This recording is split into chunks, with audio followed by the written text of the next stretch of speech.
Walang forever! Ang katagang usong-uso sa mga kabataan ngayon na para kay Girlie ay buhay na buhay. Naghiwalay kasi ang kanyang mga magulang, kaya naman laking gulat niya na magkabalikan pa ang mga ito. Yun po yung pinakamasayang nangyari sa buhay ko. Ang sitwasyong yon ang nagpatatag ng paniniwala ni Girlie sa pag-ibig. Kaya naman, ibinuhos niya ang pagmamahal na magkaroon na ng kasintahan. 18 years old po ako. Dumating sa point po na yun, nabuntis na ako noon. We decided po na magpakasal.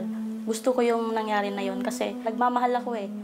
Imbis na nakalaan yung mga priorities ko sa buhay, sa family ko, sa studies ko, mas ginusto ko po yung mas ibuhos ko yung time sa kanya dahil nga mahal ko po siya. Maigting ang paniniwala ni Girlie na matibay ang pagmamahala nila ng kanyang fiancé. Subalit, 2 araw bago ang kanilang kasal, naglahong parang bula ang kanyang minamahal. Nagpaalam po siya na kukunin lang po yung gamit niya doon sa auntie niya. Then nalaman ko na lang po, kinabukasan po na dapat kakasal na kami. Hinintay ko po siya. Nandun na po yung kaba. Wala sa isip ko noong una na mawawala siya. Sobrang sakit po yun. Ano ba to? Bakit yung mga nakikita ko sa drama sa TV, parang in reality, nangyayari po sa akin. Nalaman ko na lang po, sumama po siya doon sa dating girlfriend po. Masasakit na salita ang ibinato sa kanya, bunga ng pangyayaring iyon. Yung babae nakapula, ano kaya? Teka lang po Ano po bang problema nyo? Hindi nyo po alam pinagdaanan ko. Anong pinagsasabihan na po ako ng masamang salita, nakikipagdebate na ako sa kanila.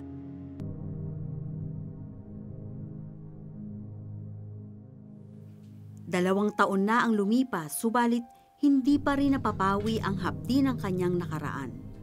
Hanggang sa tuluyan na siyang nahulog sa depresyon. Naglagay po ako ng belt sa leeg ko, isinabit ko po. And then, nahulog pala ako noon. Kumatok po yung mama ko sa pinto, kasama yung anak ko, sabi niya, "Mama, pinag-pray kita." Sabi ko sa sarili ko, meron pala din concern sa akin. Hindi na pala ako dapat mamatay kasi may nagmamahal pala sa akin yung anak ko.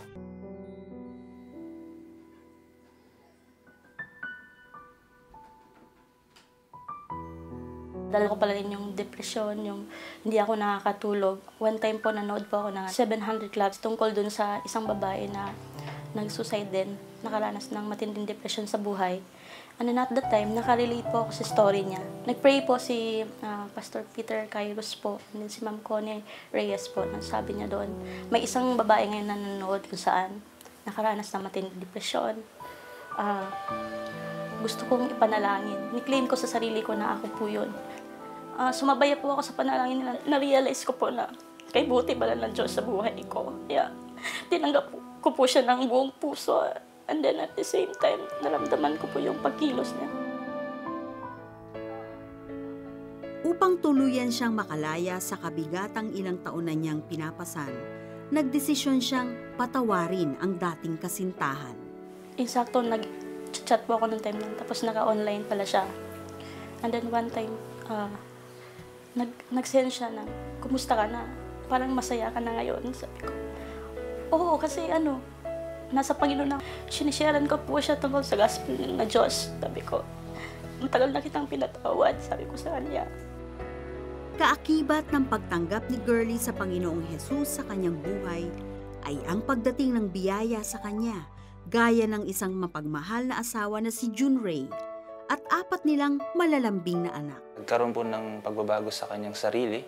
Naging active, naging masaya po siya sa church. And then ngayon po ay nagagamit na po as a worship leader po sa church.